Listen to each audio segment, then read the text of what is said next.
Shri's Inner Circle, welcoming all beings back into your inner circle of consciousness and clarity from the great Father Oka Spirits.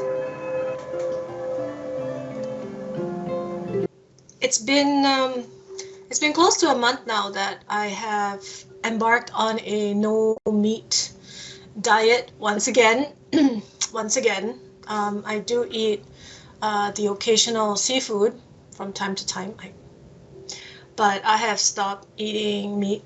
I feel less lethargic. I feel more alive inside of me, and I just feel like I have more energy.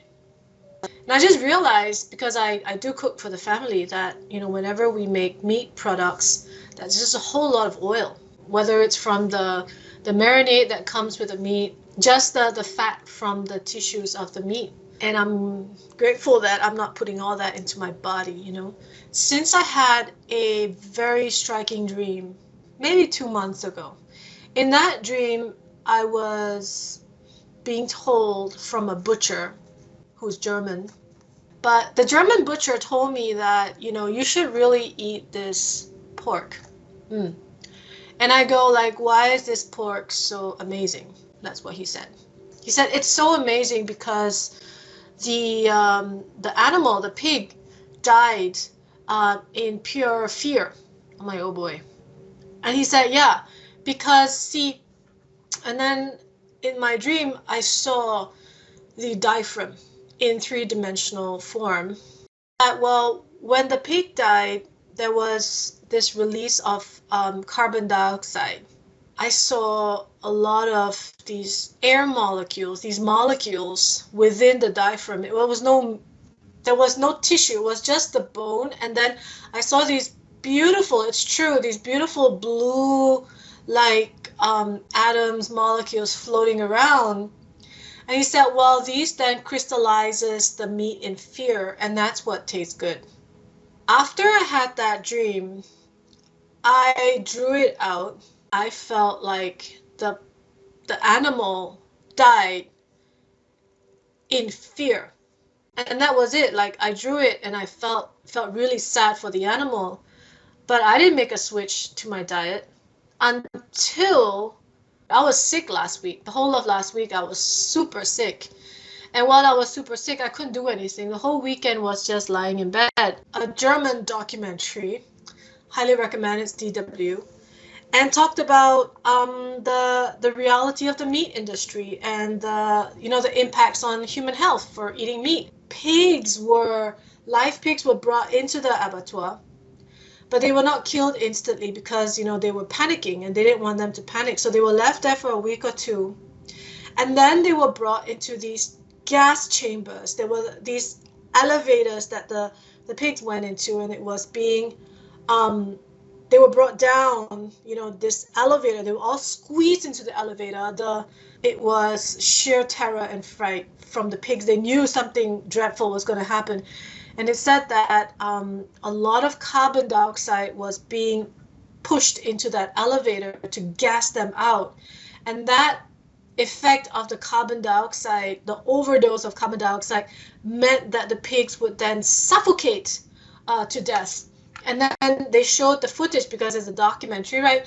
They showed the footage of how the pigs were squealing in fear and fright and of literally losing their breath and dying gasping for that last breath. I just see that there's just so much fear already inside me and in society, in our pain bodies, that why do I continuously want to inject more fear into my tissues and my energetic body by consuming meat on a daily basis? So whether it's eating very mindfully and cutting out meat totally, or really reducing the amount of meat in our diets, will be really good for both our health, but also in promoting compassion and tolerance to other sentient beings that we share the planet with.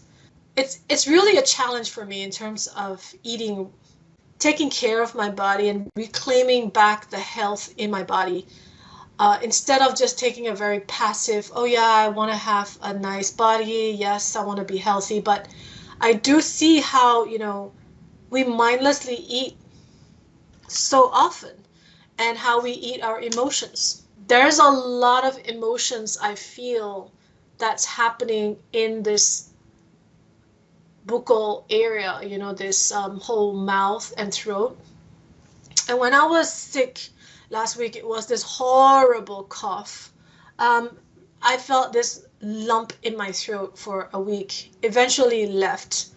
But I was thinking, oh my God, should I go to the hospital? What would happen to me? I thought about people who had throat cancer and what it would feel like to have this lump in your throat, like you couldn't breathe. And that's when I realized too, the empathy or the connection back to those pigs in the abattoir who are being killed through suffocation, through lack of oxygen because they're just being gassed in that gas chamber. How horrible that might be. And I felt that in that lump in my throat. So I then sentiently could feel into their pain, So the whole week I was in that tissue. I was feeling that emotion and I released it. It eventually went away. That terrible cough just went away. So the throat was in pain. My eyes were in pain. I had headaches, and how it completely affects your well-being. Also, very interesting dream I got while I was sick last week, and again, related to the throat. And I want to share this with all of you who are, let's say, wanting to open your heart chakra and throat chakra. The link between the heart and the throat is and for compassion and self-love, right? Is that a lot of times, we say stuff about ourselves that actually put us down. So it's not speaking from a place of self-love, but a place of judgment and a place of. And I dreamt that I saw the Chinese character called Si. Huh? You see, it's a complete twin from the left and the right. It's exactly the same. Okay, and it symbolizes happiness, bliss, completion within a relationship. So often people write the word Si for weddings, for couples. One sec, let's have a drink. This word Si came very stark in my dream, and it said like you have to write it on the throat area, and I kept chanting Si and I kept writing it in my mind and positioning that word along my throat. And for me, what it really comes to show is the importance of marrying the yin and yang, the feminine and the masculine energies. Chanted, and I wrote the word Si in my throat. And I'm not sure if doing that has helped to eventually kick the butt of this sore throat, but a huge part of it is gone now. It's been relieved. So I think it does help. And that's where, I think a lot of the times we get sick because we're imbalanced.